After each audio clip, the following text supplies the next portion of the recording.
You're listening to a Thames Estuary Partnership podcast, celebrating London's famous tidal river. We hope you enjoy it. Hello, I'm Eve Sanders and I'm the Estuary Edges Officer at the Thames Estuary Partnership. Welcome back to our third episode of Talk of the Thames. Now, today we are discussing a very topical subject and one that many of you, in fact, over 4,000 of you have sadly experienced this year, and that's flooding. After the misery of this year's flooding, particularly in February, which received the largest amounts of rainfall since records began in 1910. We want to find out what this means for the Thames, its residents, businesses, and of course, its wildlife. Now, I have just the woman here with me today, and that's Laura Littleton, who is the Senior Engagement Advisor at TE 2100, or Thames Estuary 2100.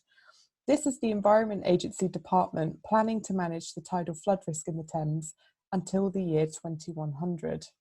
Laura, thank you so much for joining me today. Thank you for having me. So, do you want to go into a bit more detail about your role, what it means, and then you can glide on into what Thames Estuary 2100 do? Yeah, of course. Thank you. So my role is a Senior Engagement Advisor for Thames Estuary 2100 at the Environment Agency. So what that means is basically I manage a programme of engagement and communications all about flood risk, tidal flood risk on the Thames Estuary, climate adaptation, and basically thinking about the future of our riversides. And what I'm really passionate about is bringing people together, collaborating, because we all know that we can do so much more when we work in partnership. And it's flood risk and the environment are really, in my opinion, they're something that everyone should be interested in and engaged in, and it's a really cool part of our world, and particularly the River Thames. It's iconic, you know, that ribbon that stretches through the centre of London and out to the estuary is a real core part of our city. So it's really important to bring people together to really do the best that we can for the future of the river and to tackle that really big challenge that we've got of rising sea levels and climate change. So Thames Estuary 2100, or TE 2100, is a long-term plan setting out actions for how we can manage tidal flood risk in the estuary throughout the 21st century. So it looks at the area from Teddington Lock, where the tidal part of the Thames starts, all the way out to Shoeburyness and Sheerness in Essex and Kent. The plan really came about when some of my colleagues back in the early 2000s realised that there was a need to take a more proactive approach to managing tidal flood risk. So they identified three specific challenges that the Thames Estuary Plan was designed to address. So the first of those challenges was that many of those defences that make up the tidal defence network are old. So holding back the tides has been a challenge on the Thames for centuries. We also have climate change, which means that sea levels are rising. We know that that's happening within the Thames Estuary. So the high tides are getting higher. And we're also seeing storm surges, like the one that we saw in 2013 and some of the devastating flooding that caused. And that means that our defences are going to need to protect us from higher tides and bigger floods in future. So in a way, it's becoming more important with climate change. You know, I think, you know, a lot of people are aware that the sea levels are rising. That's obviously, you know, in turn going to affect the Thames, which is in turn going to affect the flood barriers. So it's becoming increasingly important. It is, and I think the other thing that we have in the Thames Estuary is the scale of growth, and we know that London and the outer estuary are both growing, both in a planned and unplanned way. So back in the early 2000s, there was significant growth planned in what was called the Thames Gateway, and we saw some of that happen. We didn't see all of it happen, but there is no doubt that the estuary is growing and continues to grow. So places like Barking and Purfleet at the moment, further out in the estuary, there's kind of significant growth planned in those areas, and that the scale of that challenge continues to increase. So every year there's more homes and businesses and infrastructure that are at stake. So we want to make sure that that growth can happen in a sustainable way, and one of the key elements is making sure that it be resilient in face of the increasing flood risk and a changing climate. When the plan was put together, it took about 8 years to do a huge number of investigations, research projects, engaging with scientists, economists, planners, and pulling that all together into a strategy that would really set out the best way to manage tidal flood risk in the estuary. And that's essentially what the plan is. It's a set of actions for managing that tidal flood risk. Not just for the Environment Agency, but for all the other authorities that have a role in managing flood risk or who influence the future of our riversides, either through the planning system or maybe at a more strategic or political level. And that's really what's at the heart of the Thames Estuary Plan, is that collaboration and the need for everyone to do their part.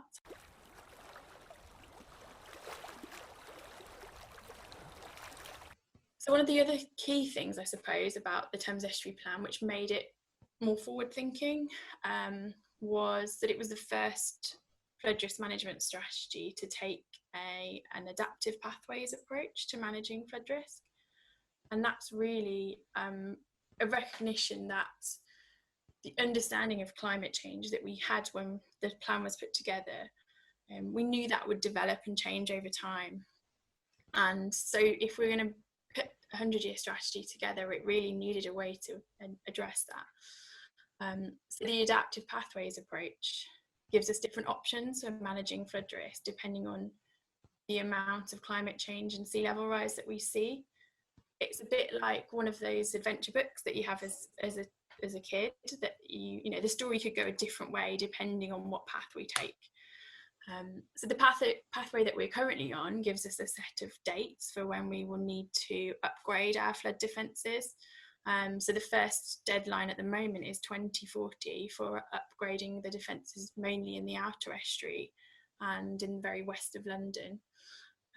And then following that, we've got another deadline in 2065 for most of the defences in central London. And what it also gives us, it gives us options for upgrading the Thames barrier or building a new one by 2070. And we've got some locations earmarked for that, which are a bit further out in the estuary than the current one. Ah, interesting. Okay. The adaptive pathways approach means that if those climate projections change and we see sea level rise happen faster or slow down, it might mean that we need to move to a different pathway, and that will then give us a different set of dates for upgrading our defences, and it could give us a different option for the future of the Thames barrier as well, and mean that we need to think a little bit differently about how we manage tidal flood risk in the future. But it really gives us that sort of flexibility to adapt to whatever changes we might see. So it's kind of covering all avenues then for any kind of situation that might occur. Well, that's what we'd like to hope for, yes. And I think we have to do that carefully, in that we need to make a judgment of which climate projections we use. And there's lots of science and lots of opinions out there about which are the right projections, but essentially what they are projections. So they're not guaranteed. So we have to work within a limit of we pick what we think is the most likely projection based on science and evidence, but we will work within a framework that means that we can flex to different projections if the science changes in future. Yeah. Wow, it sounds like a busy few years ahead then. But yes. Yeah. So with updating the flood defences, will things like green infrastructure, green flood defences, things that are now more kind of research has taken place around them, is that stuff that you'll be considering in implementing? Yeah, definitely. So what we're doing at the moment is we're working on a 10-year review of the plan, and that's a really key part of the adaptive approach. So to ensure that we can check that we're still on the right pathway and adapt the plan as necessary, we have regular monitoring and review cycle. So we do a monitoring review every 5 years, which basically means that we look at 10 different indicators for how the estuary is changing. So that's things like sea level rise, but it's also things like population growth. It could be attitudes to flood risk and climate change. That impacts, you know, our ability to deliver some of these works as well. And there's a whole range of indicators, and we monitor those every 5 years to assess how the estuary is changing. And then every 10 years we will review and upgrade the actual plan itself, and that's what we're doing at the moment. The review we're working on is the first time we've done a full review and update of the Thames Estuary 2100 plan. So we're doing a really in-depth monitoring review of all those 10 indicators, and we're using the results of that to look at the action plan that's within the Thames Estuary 2100 plan, and to check whether the approach and the actions that we're setting out are still the most cost beneficial and effective ways to manage tidal flood risk. And bringing it back to your question about sort of green infrastructure, I think the other element that we're focusing on is bringing some of those wider aims of the original plan a bit more into focus. So the original plan itself had aims around creating habitats and bringing cultural and social benefits for the Thames, and also enabling more sustainable growth. But I think we've recognised that for the past 10 or so years, there hasn't really been as much focus on them as there is now.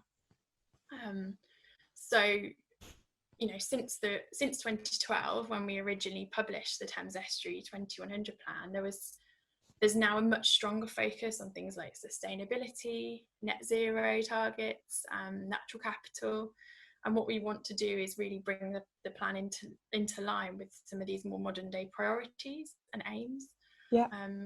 So the Environment Agency this week have announced their new action plan, EA 2025, and it's very different to the one we had back in 2012. So the focus today is very much on building sort of resilient places and communities, adapting to climate change and supporting sustainable growth.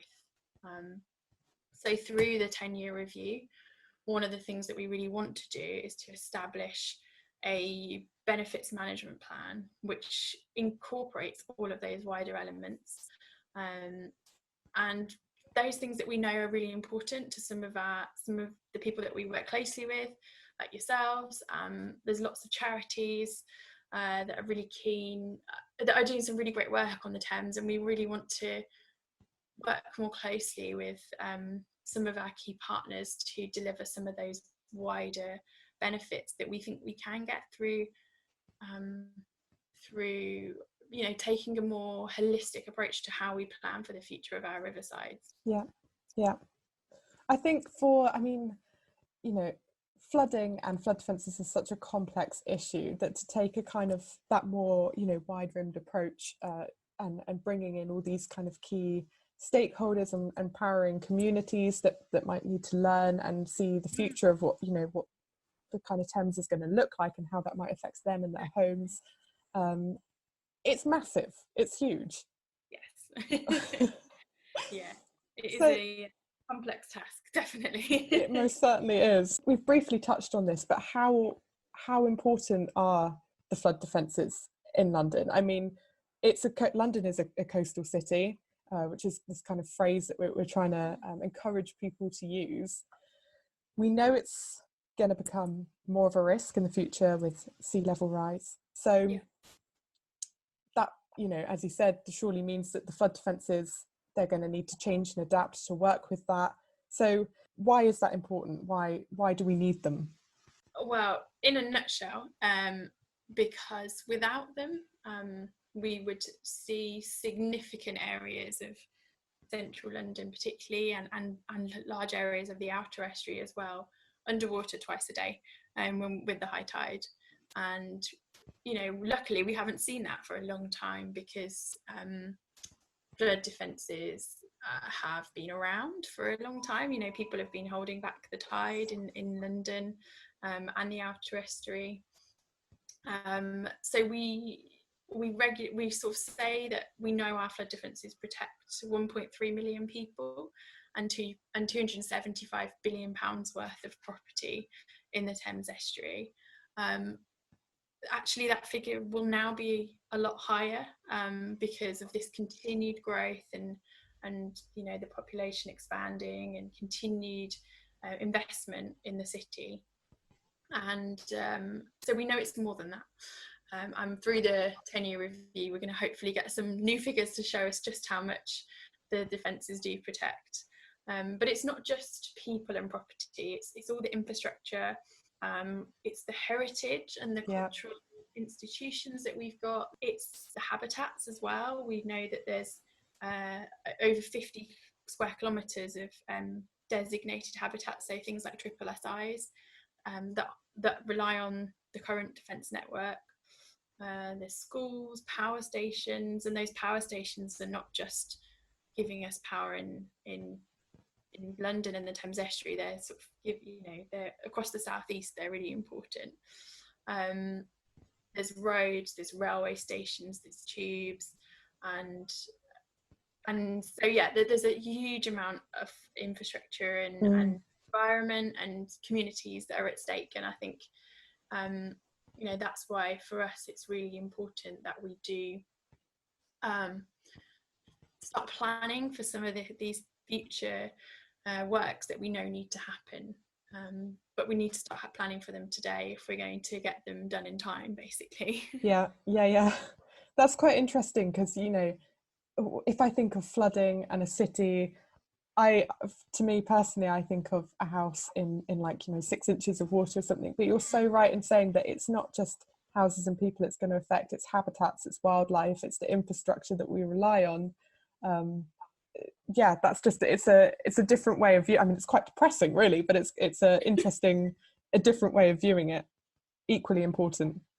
Oh yeah, definitely. And I think particularly on the environment side, you know, the current, what's happening in the world at the moment with the pandemic, and we've all been in lockdown, and our green spaces and our blue spaces in fact have become increasingly important, and that's really demonstrated to us that we need those spaces and we need to protect them.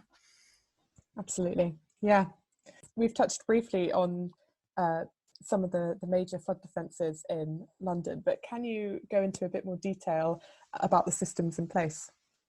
Yeah, of course. So when we talk about tidal flood defences, everyone thinks about the Thames Barrier. Of course, it's iconic. It spans 500 metres across the Thames.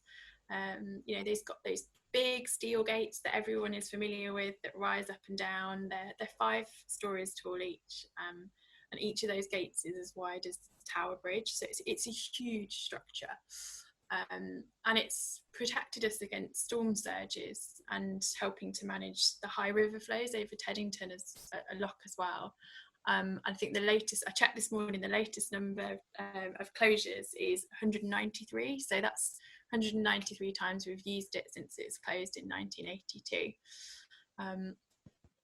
However, it's not just the Thames Barrier. So working alongside it, we have 8 other tidal barriers as well. So there's one in Barking, and there's some in South London and on the outer estuary as well. There's also 350 kilometres or more than that, I think, of flood walls and embankments across the estuary. And there's 400 other structures like gates, particularly on some of the docks. We've got outfalls and pumps, and places like Thamesmead rely on pumps basically because their ground level is below the river level in the Thames, so we have to keep pumping water basically out to make sure those areas are dry. Wow. Okay.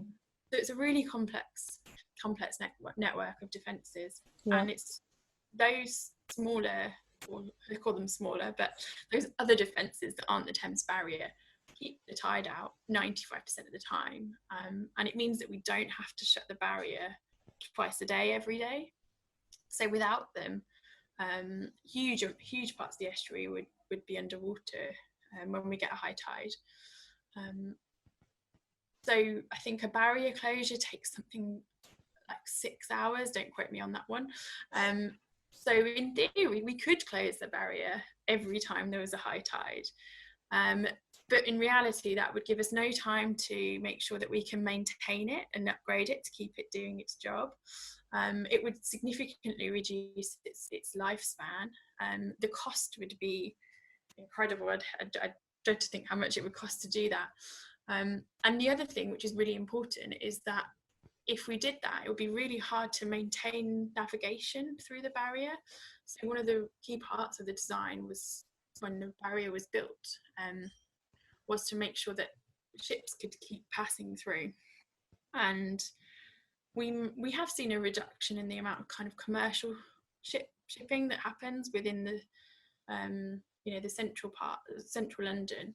But actually, if you think about all those yachts that we see in St Katharine's Docks, and we see lots of things like construction material and waste comes in and out of London via the river. And so it's really important that we kind of allow that to happen. And that's why we can't just rely on the barrier itself. We need to have these other defences that really support it and work with it to keep us dry and protect us. The flood defences themselves have really been developed at different times over the last few centuries. So if you go out to the Thames at low tide, and look at one of the flood walls, what you'll be able to see is different layers of material where the defences have been built up at different times, and you can kind of see those in different places along the river. So supposedly the oldest flood wall is outside the Tower of London.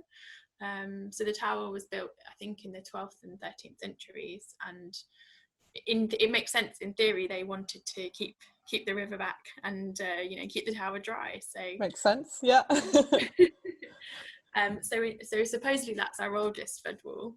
The first whole scale, I suppose, raising of flood defences in London was with the Thames Flood Act, which came in 1879, and that was really done. That was the first time they recognised the actually water was getting through the low points and causing flooding in London. So they passed this act to allow those flood defences to be built to a consistent level across the estuary.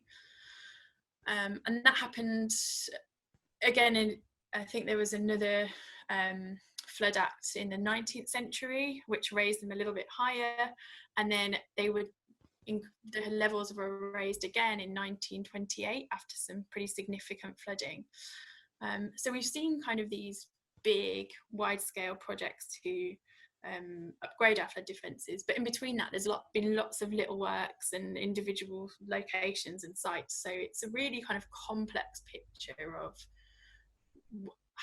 this standard of our flood defences and the work that they need to make sure that they're fit for purpose and they can keep doing their job. And that's what we're kind of tackling with, I suppose, through the Thames Estuary Plan.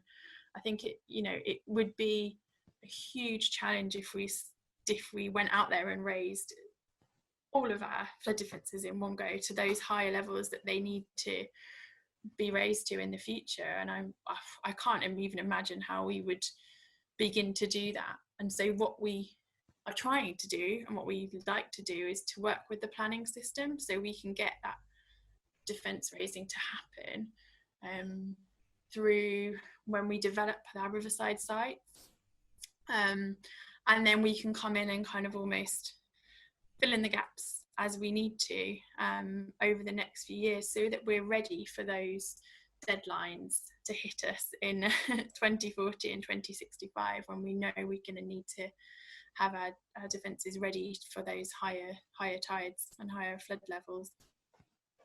That's really interesting. And it's interesting. That comes back to kind of engaging all the different players, like the developers, the planners, the local authorities. It just shows the kind of wider network of people that will become involved in the future. Yeah. And also the scale, the time scale, going right back, as you said, to the to the 12th century at the Tower of London. It's just interesting to know that the flood defences have kind of evolved over time. You know, they kind of crept in as they're needed, you know, and that's really interesting. You don't really think about that.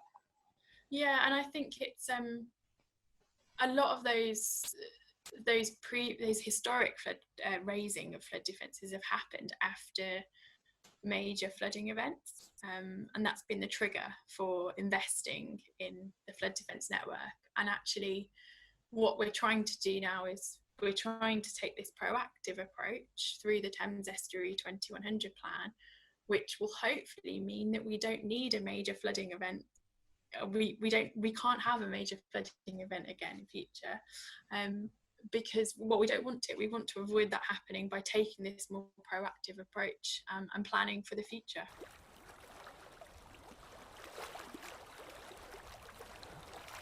Thames Estuary 2100 currently have a survey online. What do you hope to get out of that, and how does that link to your 10-year review?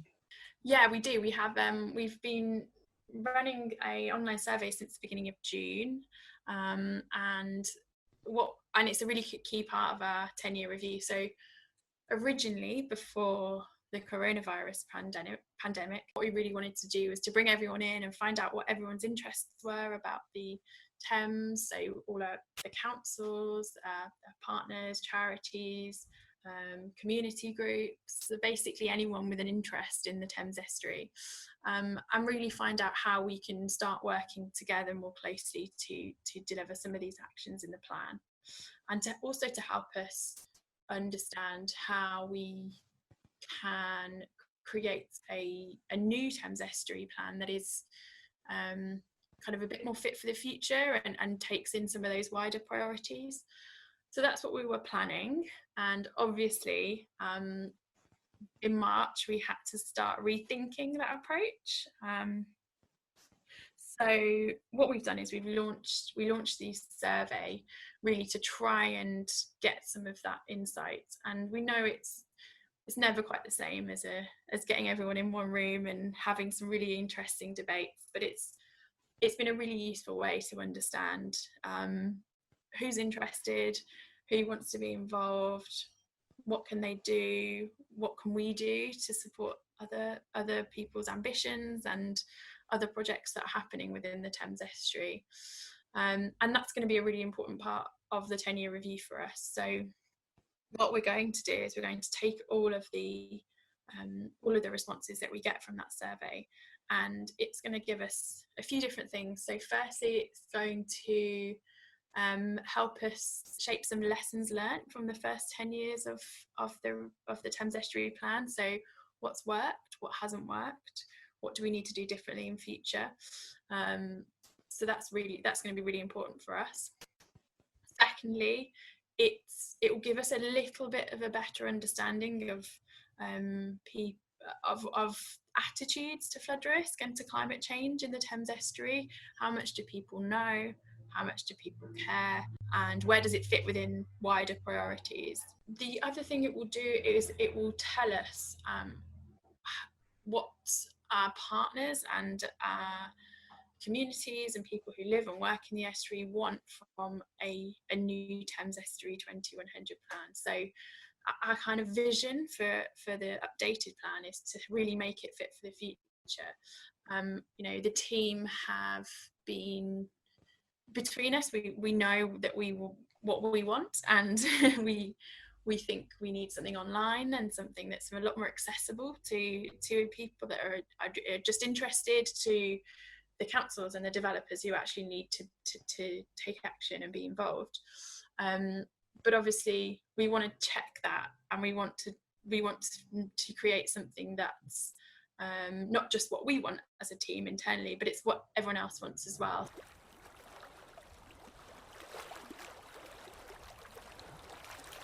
Perhaps, to me, I've been sort of itching to ask you this, but what do you think the Thames will look like in 100 years' time? What's the future of the Thames? That's a really good question. I'm a pretty positive person, I think, and so I'm really hopeful for the future of the Thames. Over the past couple of years, we've seen this massive focus on climate and the environment. With David Attenborough's kicking off the plastic campaign and all the recent changes in legislation around plastic straws and cotton buds and things like that. And then Greta Thunberg and all this amazing climate campaign that she sort of kicked off. We saw the protests around the world, and I remember being in the office this time last year, and a peaceful protest happening right outside our building next to the River Thames, and it was incredible to see all those people there just to share their passion for climate change and taking action against climate change. And so there's this energy now, and I think we've got, with the sort of all this talk around green recovery and restarting the economy, we've got this opportunity to build on that, and there's a real drive to do that, and I think I'm really hopeful for that, and I think we're starting to see some of that change, like we've seen in the green streets plans in some of the London boroughs, and the mayor's changes to transport and pedestrianising some of the major routes through London, and I think it's a really positive starting point. So I'm really hopeful for that. I'm bringing it back to the river. So I think the Thames will be a lot cleaner, and I think we have more wildlife in it and alongside it. We've already seen that happening. If you go on Twitter, you'll see like a new seal video every single day, and that's amazing. We wouldn't have seen that 20 or so years ago. And organisations like yourselves and Thames 21 and loads of others out there are really working really hard to make that happen, and I think I'm hopeful that will really only continue in future. I think the reality is that some degree of climate change is inevitable. So the science tells us that even if we did take really drastic action, and I know that there is action, we're not going to avoid at least some climate change.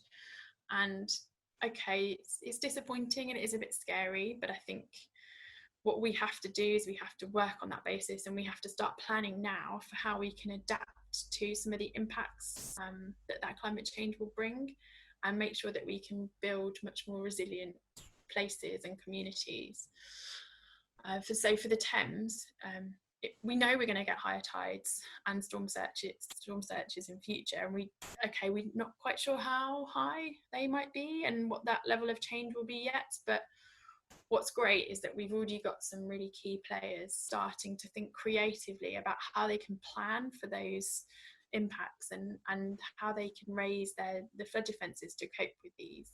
What we don't want to do is we don't just want to build higher walls. So in some places we're going to have to raise flood defences by around 1 metre by the end of the century, and that's a really significant change. So if you think about central London, maybe on South Bank or outside the Houses of Parliament, can you imagine just kind of sticking 1 metre on those walls?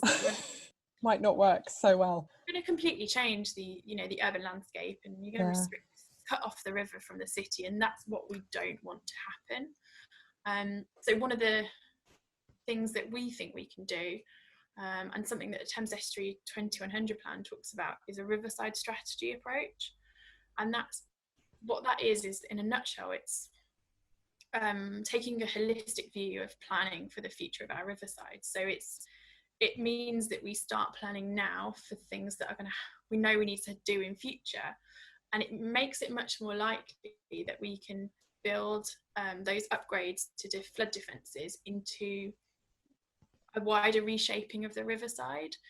And it's things like, how can we set back our development from the riverside, create new spaces, so maybe spaces that might flood at high tide, but then at low tide they're spaces that everyone can enjoy along the riverside. Increased biodiversity, more green spaces and green infrastructure, more habitats, and maybe even more commercial opportunities along the river as well. So we've got a couple of examples of this that's starting to happen, and that's really exciting. So the City of London are developing a riverside strategy for their stretch of the river, and I'm really interested to see what they come up with, because it's such a prominent location. one that we're all really familiar with, and I think they're going to hopefully come up with some really innovative solutions for how they can shape their riverside in future. So it's really great that they've taken that concept on board, and I think it'll be a really interesting pilot study for us to sort of see how this approach could be rolled out in other spaces. And we're starting to talk to a few other people about doing the same sort of thing as well in future. So I'm excited to see what that means for the future of our riversides as well. We could see a very different Thames in 100 years, and I think I'd like to see those green spaces stretching all along the river. I'd like to see the Thames Path as a really continuous access along the riverside all the way out to the estuary and continuing on up to the upper reaches of the Thames as well. And you don't, it's always annoying when if you walk along that path, you have to take a few steps in and go cut up a side street. Ideally, I'd love to see that continuous access to the river. I'd like to see more wildlife along the river as well, and on the banks and next to the river. And I'd like to see more people just enjoying that outdoor space. I think realistically, we might not see that everywhere. We're clearly not going to move the Houses of Parliament so that we can put a Thames Path in. I mean, maybe. And there's some historic buildings and sites that we don't want to change. But I think what we will see is a mix of old and new, and a mix of a bit of what we've got now, but hopefully a lot more of these more creative and innovative riverside spaces. So I think overall I'm really positive about the future of the Thames, and I think there's so many organisations and groups and projects out there trying to do good things, and I think the more that we can work together, the more that we will be able to do in partnership.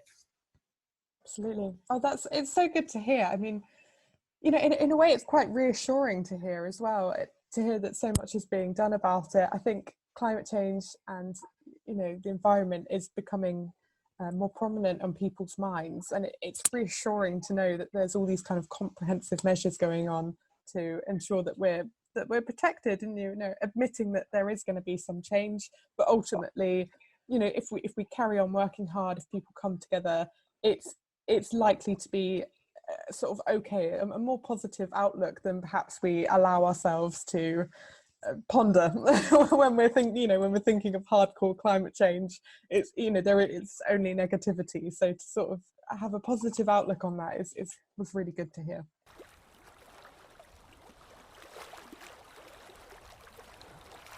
For anybody who's interested in finding out more, and I'm sure there will be people, can you tell us how we might go about that? Yeah, of course. So we've got a website, we've got a site on gov.uk. So if you go to gov.uk and search for Thames Estuary 2100, that page will pop up. But otherwise, get in touch with us. Our email address is thamesestuary2100, no spaces, at environment-agency.gov.uk. Bit of a mouthful. And we've got regular newsletters that we send out, and hopefully at some point in the near future we'll have a really fun online space for you to find out more information about Thames Estuary 2100. Brilliant. Okay, thank you. I mean, all that's left for me to say is thank you so much for your time today. That was really interesting. I learned a huge amount, so yeah, I'm very grateful. Thank you. Oh, thanks so much for having me. It's been really nice space to share some of my thoughts and some of the work that we're doing. So yeah, looking forward to the future.